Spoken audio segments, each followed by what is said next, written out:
Hi guys, welcome back to the channel. If you're new here, this is Shane and I'm Annie. For the last 2 years, we have been driving around Europe in this 1982 Volkswagen T25 that we have called Fergus. So you guys have been asking us questions about our trip, about how we make money on the road, and for tips and tricks to do van life in Europe. So let's get answering all of these questions. Okay, so the first question we got was, where was your favourite place you stayed overnight?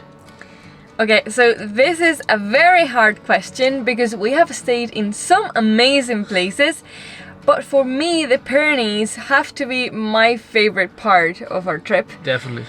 We stayed in a place in France called 𝗦𝗨𝗣𝗣𝗢𝗥𝗧, which was a valley that we practically had it to ourselves. There's nobody. There was a waterfall, the mountains were stunning, and it was just like heaven, like it was amazing. Also in the Spanish Pyrenees, we really enjoyed the 𝗦𝗨𝗣𝗥𝗧 Valley. We stayed by a river, and again the landscape is just breathtaking. Yeah, so I don't know if you get it from what Annie said, we absolutely love the Pyrenees. We visited 𝗦𝗨𝗣𝗥𝗧 in around November time, and we literally had the whole entire place for ourselves. A couple of cows walked by, and the odd time we'd have a walker walking past the van, but other than that, the whole place was to ourselves. So peaceful, and probably one of the most amazing places we have stayed. But I think that is where we busted our oil cooler, because it is so high in elevation, and Fergus was struggling getting up the hill, but it was worth it because we stayed there for like 3-4 days to ourselves. It was amazing. If I had to choose another place, it would be either Costa Brava or Galicia. I don't know, I couldn't choose. Costa Brava around end of August, September time is amazing because all the tourists kind of leave to go back to work or whatever, so you kind of have the whole entire place to yourselves. There's nobody swimming around, there's nothing, it's just so peaceful. We found so many cool places in Costa Brava. We could actually do a whole entire video on places to stay in Spain because we have so many suggestions. And as Annie says, Galicia as well, there is just some breathtaking, like Playa de Carlin. It's like absolute paradise. Question number 2 says, where in the world would you like to take Fergus the most? Okay, so this here is going to be a difficult one because there is so many places where we want to take Fergus, but I think the biggest road trip that we would love to do would be to ship Fergus over to the United States and do a road trip around visiting all the national parks, like going to Yosemite, to Joshua Tree, the big redwoods. I would absolutely love to do a road trip around America in Fergus, but I'm not too sure if Fergus would be fit for it. It'd take a couple of years. It would take a long time to get around America in Fergus.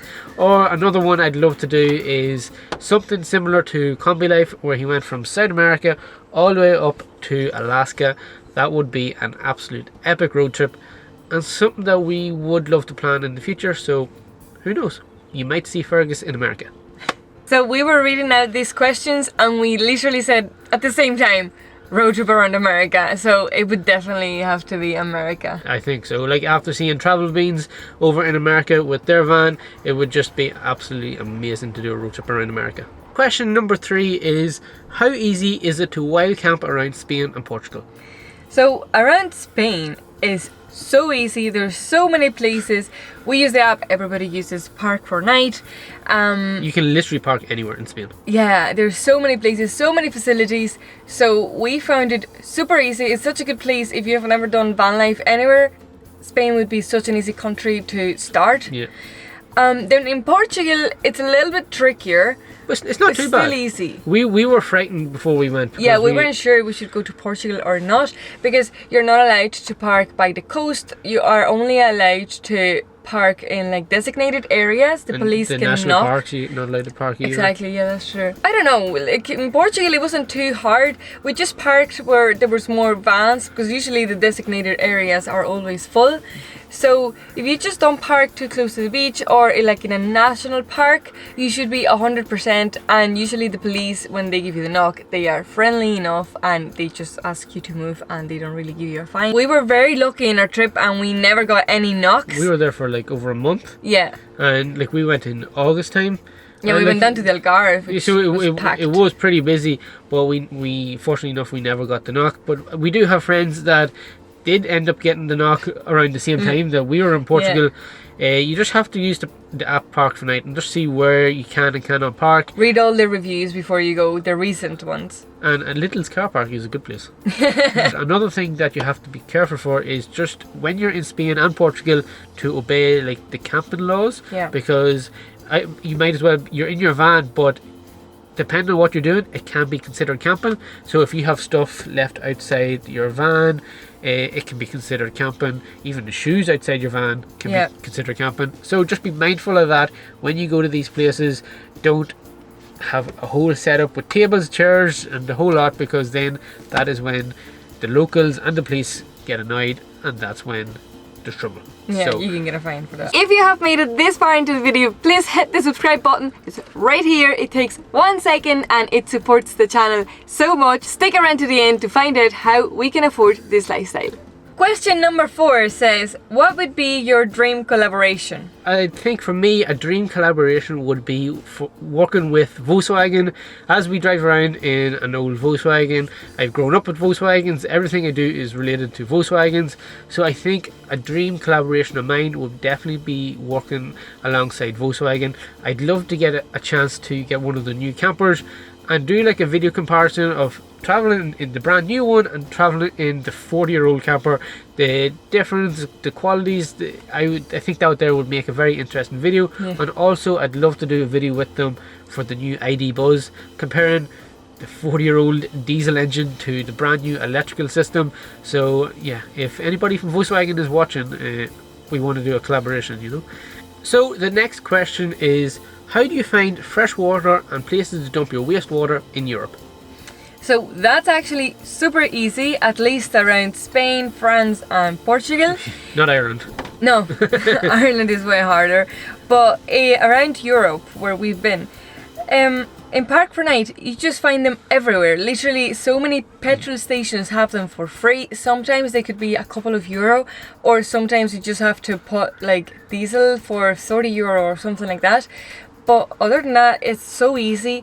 There's even free places at different towns and cities because they use them to attract vans, so you know, to attract tourism. So they are literally there everywhere for you to use them. So you shouldn't be worrying about that. No, I think that is one thing we worried about before we went, is like, because we did our first couple of trips around Ireland and there's not that many places to empty your wastewater or fill up with water or anything like that. So we were kind of worried when we were going to Europe. We were like, how are we going to live for whatever length of time in a van and not be fit to get fresh water or wastewater? But in Europe it is so easy.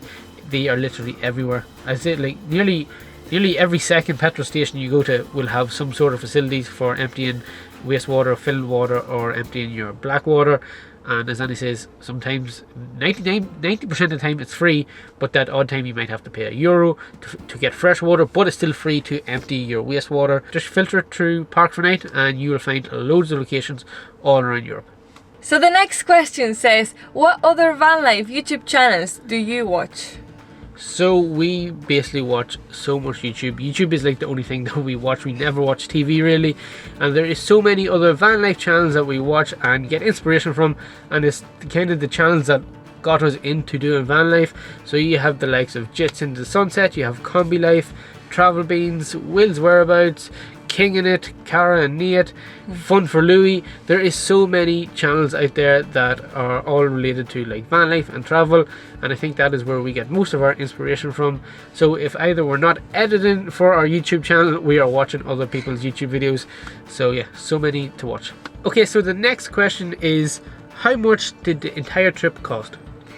So we've done some maths and it has been around €6,000, and that's for 2 people. That's covering all of our breakdowns, that's food, activities, fuel, everything. Because we haven't gone to any campsites, I think that has cut the cost massively.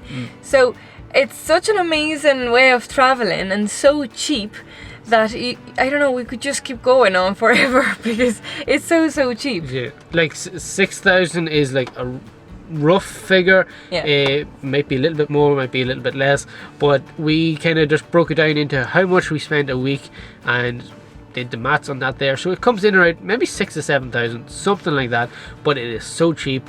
And if we didn't have all the breakdowns that we had with Fergus, then it would be a lot cheaper. But also, we were able to fix most of it ourselves. Yeah, so that saved more money as well. It just really depends on how comfortable you want to live. If you want to be eating out all the time, or if you want to cook inside your van, you save so much money, because I know people that go out and they just literally eat out all the time, and you don't belong seeing your wallet get empty when you're going out spending 30-40 euro on a meal, whereas you can cook it in your van and save 25-30 euro. So just be very careful of what you do, and a small budget can go a long way when you're living in a van. So the last question, and probably the one that we have got asked the most, is how do you make money while on the road? So it has always been a dream of ours to be able to travel and make money while we are doing it, and luckily enough this year we were able to achieve that, and we have several streams of income coming in from this YouTube channel, and there is different ways you can make money on the road. So for example, the YouTube channel, we get paid from YouTube for you guys watching our videos, and with the YouTube channel we also work with different brands to help promote different products. We work with different tourism boards, so there is different ways that you can make money on the road. And we also work as photographers and videographers, so we do client work for other people, and we also help run other people's social media pages. So we have different streams of income coming in every week. We also have the best subscribers who have supported the channel through the Buy Me a Coffee link that we have. That is always such a good support. So through Buy Me a Coffee is just a way of helping your favorite creators on YouTube, and we just want to thank every single last person that has donated to our channel over the year. We are so grateful for all your support. So there you have it guys, that is this week's video, and thank you so much for all your questions. If you have any more questions, just drop them down in the comments, because we love answering them all. It gives us a chance to be able to talk to you guys. So thank you very much, and we'll catch you in the next one. Bye. Bye.